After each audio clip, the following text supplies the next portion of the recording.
Pemirsa, dunia digemparkan ya, Bro? Betul, sangat digemparkan ketika kita lihat bersama Presiden Venezuela Nicolas Maduro ditangkap, diculik, bahkan didakwa oleh Amerika Serikat. Betul. Penangkapan ini dilakukan langsung oleh perintah Presiden Amerika Serikat Donald Trump.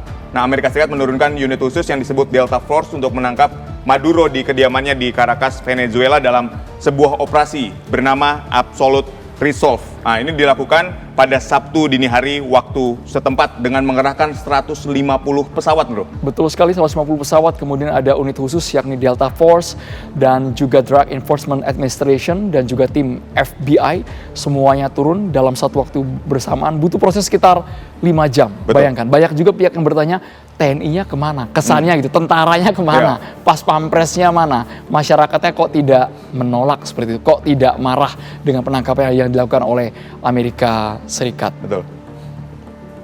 Karena pada saat kejadian ini juga lampu di Caracas ini dipadamkan. Operasi ini diklaim sudah direncanakan selama berbulan-bulan, dilakukan sebuah simulasi, Bro, yang begitu detail. Nicolas Maduro diculik dengan kapal perang Amerika Serikat USS Iwo Jima gitu ya, yang biasa melakukan operasi amfibi. Betul. Ini yang menarik kalau kita lihat pakaian yang digunakan oleh Nicolas Maduro, kacamata dan juga headphone ini bukan sekedar penutup mata dan juga bukan hanya aksesoris, tapi untuk mengacaukan agar konsentrasi dari Maduro ini betul-betul buyar selama perjalanan dibawa ke New York untuk menjalani persidangan. Tapi banyak juga pihak yang mempertanyakan kenapa seorang presiden bisa menangkap presiden. Kedaulatan negara kenapa bisa ditabrak sedemikian rupa oleh seorang presiden Donald Trump. Ternyata selama ini Amerika Serikat memang sudah mengincar dan melabeli Maduro ini sebagai seorang buronan. Oke, tapi ini sekali lagi tudingan ya, yang biasa memang kerap dilakukan oleh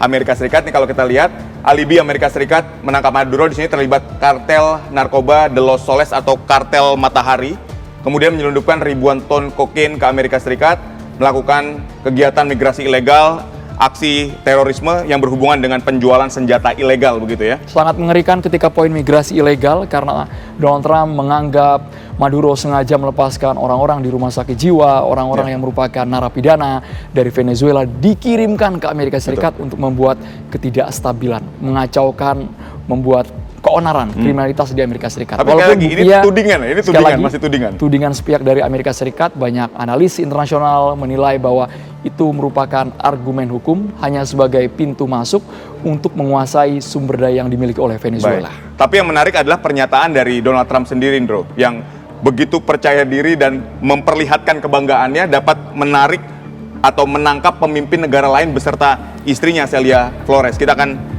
simak pernyataan dari Donald Trump berikut ini.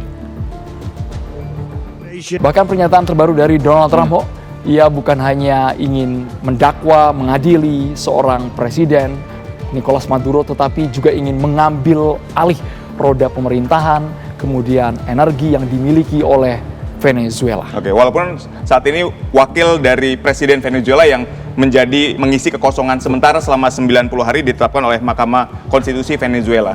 Nah, kita akan melihat berikutnya. Yang luar biasa juga ketika saat ini banyak oposisi dan juga loyalis yang terbelah di tangan Maduro ini. Ada yang menilai bahwa mereka sudah lepas dari kebijakan yang dianggap betul-betul menjerumuskan negara Venezuela.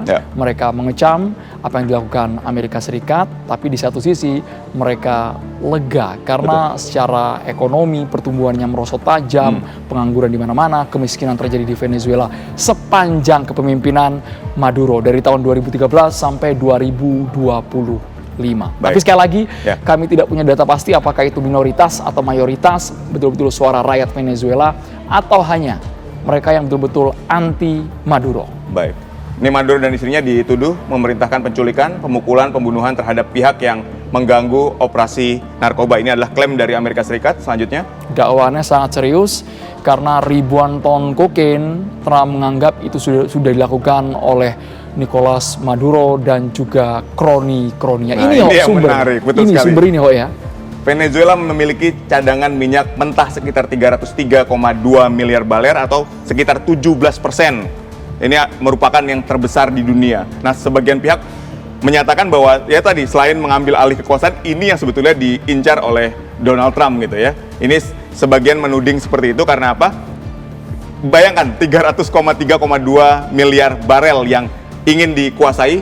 Bahkan Trump sendiri menyatakan dengan sangat jelas bahwa banyak perusahaan raksasa gas dan minyak yang siap berinvestasi miliaran dolar untuk mengelola cadangan minyak terbesar di dunia milik Venezuela. Kenapa dikuatkan? Karena jauh sebelum Maduro ditangkap, diculik, kemudian dibawa paksa oleh Amerika Serikat, ternyata Trump memang selalu menyinggung soal sumber daya kekayaan minyak mentah yang dimiliki oleh Venezuela. Penyokong Rusia dan juga Cina, artinya ketika pengelolaan minyak sudah di take over sama Amerika Serikat, yang panik bukan hanya negara di belahan barat, tetapi Rusia dan juga Cina yang memang memiliki hubungan kerjasama dengan sangat baik dengan Venezuela tentunya. Sangat politis, peringkat 3 besar terbesar di dunia. Sekali lagi ada pernyataan menarik dari seorang pakar hubungan internasional. Apa yang dilakukan oleh Presiden Donald Trump hanya argumen hukum yang tidak berdasar untuk menguasai belahan barat. Kita simak bersama berikut ini. Alasannya itu bisa dibuat kan? Bahwa ada kekesalan seorang kepala negara terhadap kepala negara lain karena negosiasinya buntu, itu kan hal biasa sebenarnya. Tapi pertanyaannya, apakah solusinya kemudian bisa mencopot kepala negara lain gitu ya dari jabatannya dan mengadilinya di tempat di negaranya di Amerika Serikat gitu. Dan yang kedua, jangan lupa bahwa Amerika Serikat sudah menantang bahwa tidak ada yang bisa menggantikan Maduro, sehingga harus Amerika Serikat yang mengambil alih kekuasaan di Venezuela. Nah, ini saya setuju nih dengan apa yang disampaikan oleh Dina Prapto ya, ketika dikatakan bahwa presiden dari Amerika bisa menghukum presiden dari Venezuela. Aturan dari negaranya saja sudah berbeda. Justru yang ada adalah Trump ini melanggar hukum internasional, bro. Jelas hukum internasional dilanggar, ini akan mengacaukan geopolitik yang sudah berjalan. Hukum rimba geopolitik nih menurut pengamat internasional ini berjalan saat ini ketika negara yang kuat bisa semena-mena seenaknya untuk mencomot kepala negara wilayah lain. Nah, ini akan terjadi, tinggal nunggu giliran aja kalau misalnya dunia tidak bertindak dengan sangat jelas dan nyata. Ini tinggal nunggu giliran siapa yang ingin diambil sumber daya resources, war resources disebutnya, ya kita tinggal lihat saja. Nah, ini yang sebenarnya juga harus dikritik karena kedaulatan negara menjadi jaminannya, bro. Ini yang sangat menyeramkan ketika Amerika Serikat menganggap negaranya merupakan superpower. Ia sebagai seorang presiden punya kebijakan suka-suka apapun ketika ingin mencaplok sumber daya alam, kemudian ingin mencaplok sebuah potensi besar di sebuah negara, dia bisa melakukan apapun itu. Inilah gambaran ketika warga Venezuela di belahan dunia saat ini sudah mengecam keras seperti yang dikatakan tadi soal aturan, regulasi.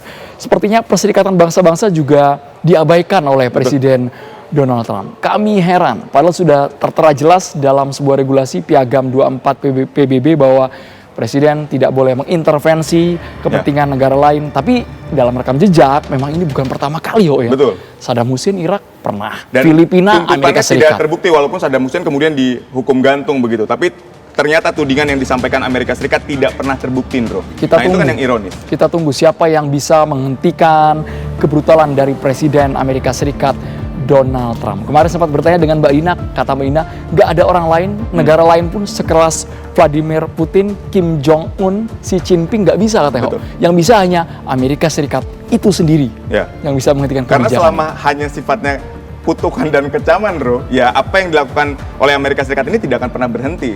Ini terus saja invasi, kita sebutnya neo-imperialisme ini sedang dipertontonkan oleh negara yang katanya demokrasi dan memiliki peradaban terbaik di dunia.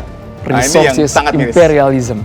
Bahkan yang terbaru yang kami juga sangat menyayangkan, yang kena dampak bukan hanya di jajaran pemerintahan Venezuela, presiden, istri, anak ditangkap, tapi kabarnya 80 warga Venezuela sudah menjadi korban jiwa atas serangan membabi buta Amerika Serikat di utara Venezuela. Kita tunggu guncangan apa lagi yang akan terjadi di dunia ini ketika banyak kebijakan dari Donald Trump yang betul-betul menggemparkan mata dunia. Tapi harapannya analis internasional, para diplomat, bahkan mungkin pemerintah kita, Menteri Luar Negeri kita punya sikap saat ini mungkin fokusnya ingin mengamankan warga negara Indonesia yang tinggal di Venezuela ya. Baik. Usai jeda pemirsa, Presiden Venezuela, kami memiliki informasi Presiden dari Venezuela Nicolas Maduro ini tiba di Manhattan dengan helikopter untuk diadili atas dakwaan itu tadi yang dituduhkan oleh Amerika Serikat. Kami akan bahas usai jeda, tetaplah di Kabar Petang.